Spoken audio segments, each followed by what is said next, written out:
So we're outside of Sneaky Dee's in downtown Toronto. Tonight, local pop punkers The Artist Life are taking the stage. They've done tons of shows in and around the GTA, and their fan base is quickly growing. Here at Me to Make TV, we want to find out how they feel about their newfound fame. Let's go find out. Hey, alright, we're here with Dean and Ian from The Artist Life. Hey, you guys. Hey, thanks for having us. Not a problem. Alright, so you guys were just named Best Band, New Band of the Year at the Punkorama Awards. How was it winning that? That was awesome. I thought it was super cool that Punkorama was so supportive towards us and playing our songs. So I think Strike Anywhere played with us. So that was wicked. Yeah, totally cool. Yeah. Awesome. Yeah, just honored. An honor because of the show. The show's been going for a while, and it's just cool to be part of it in that way. You guys have been a band for 2 years, right? Yeah, about that. But the most important part has been the last year. The first year was sort of the beginnings of. Every band has their sort of kind of figuring out the infrastructure of how the band's going to work. But this last year's been the most important for us. Yeah, Mess changed members around a lot the first year, and now it's been really solid with the last two guys. So you guys have ex-members from Jersey, right? Yeah. So how did you guys first start?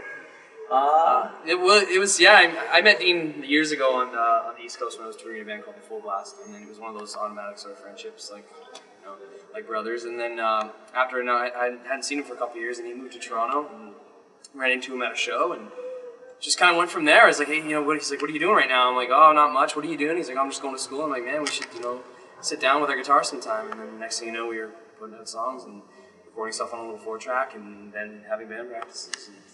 Finding the right guys. Yeah. That's really cool. You guys recorded an album, right? Yeah. And you put it online free for download. That's right. Why did you choose to do that? Basically, the band was at a point then that we were still in our infancy, and we were still super young. We didn't have a big following, so we thought, what better way to get people on board and try and get fans into the band is just to kind of give it away to as many people and try and build followings in cities so that we could go out to shows and just, best way to kind of build a following, I think. We definitely decided to utilize the internet as much as possible. Yeah. And it's a bit of a different time where people, not as many people are necessarily buying as many records as they should be. So for us, we kind of said, well, let's sort of take advantage of the fact that people, they still respect bands, but it's a little bit different these days. Bands really got to give them a really good show for them to buy them a record. So we thought, let's give them the record for free and then show them how good we are live as well. So it's sort of a win-win. So, you guys are on local Toronto label Stereo Dynamite. Is it important for you guys to stick to the local scene and help out the scene? Let's correct one. We're actually unsigned. We're not unsigned. on. Yeah, we're not on Stereo Dynamite. We're unsigned. We actually work with Riot Rock Management, which is Adam who owns Stereo Dynamite. He runs the management company. So we are actually still an very unsigned band. Oh, cool. Yeah. So, but in terms of Toronto, it's really important. Like, we have friends, all of our friends who live in Toronto are in bands, obviously, and I think it's such a great scene for everyone. Like, every show we play, all of our friends are always kind of there. So it's I think it's really supportive, and I think it is important because Toronto has probably been the one city that we feel obviously the most comfortable at. So it's awesome. Yeah, I love Toronto. So you guys do charity work too with Rock for Humanity? Yeah. How did you guys get started with them? That was 2 years ago, actually. The first time we did with them was an acoustic show, and then the second year just came naturally. Jordan said, hey guys, I want to have you back on the bill, and I think it was Adam from Bombs Over Providence when his new band started called the Little Millionaires. We wanted to play their first show no matter what it was. Yeah, that's right. Yeah. So we weren't sure kind of what they were doing, but then they said, hey, listen, we made sure that our first show was for something that we really care about. And we honestly, I don't think we'd even heard of it until then. I had a conversation with Adam, and he really kind of talked it up.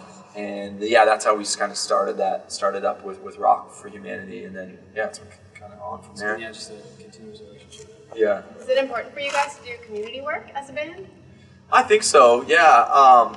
Punk rock has always been about, social change and kind of a social movement, right? So I think, it's important, especially when homelessness is kind of such a reality in Toronto that, we kind of, a lot of our lyrics touch on that, and, like lyrical content in our songs to Dean and I is really important when we're writing a song, and in whatever way you take it, as long as you're actually, if you actually listen to our songs and listen to the lyrics, they do have really, we believe they have good meaning and solid meanings. I think people, I think fans really appreciate when a band really puts a lot of heart and soul into a song and doesn't just write a song for writing a song. It has more meaning to it. So. Yeah, absolutely. So what are the future plans for The Artist Life?